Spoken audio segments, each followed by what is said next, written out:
Plusieurs études ont révélé que la situation des femmes et des jeunes n'est pas reluisante dans la sphère politique dans la plupart des pays africains.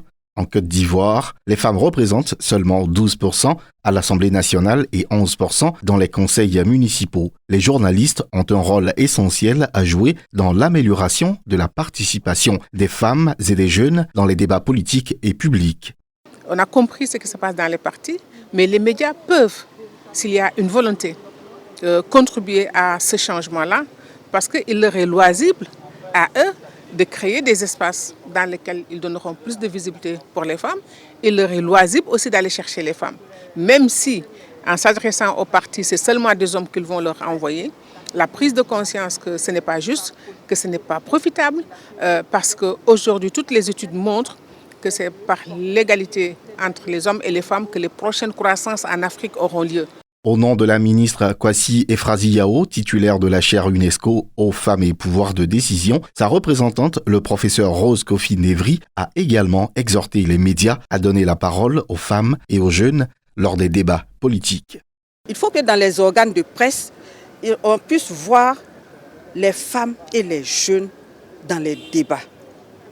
Donc nous avons invité la presse pour qu'ils se rendent compte qu'ils jouent un rôle majeur dans cette problématique qui est la faible présence des femmes et des jeunes dans les débats politiques. Je pense que c'est un bon atelier.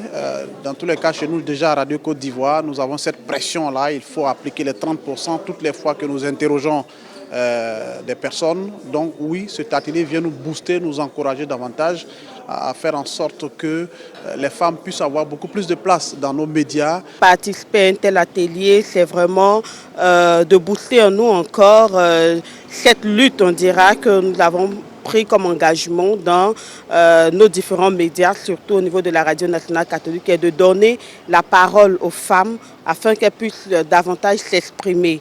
Le programme WPP, l'Institut fondamental d'Afrique noire, IFAN, le caucus des femmes leaders du Sénégal et l'Institut international pour la démocratie et l'assistance électorale ont initié dans 8 pays africains une mission d'analyse des contextes nationaux relatifs à la faible présence des femmes et des jeunes dans les débats politiques.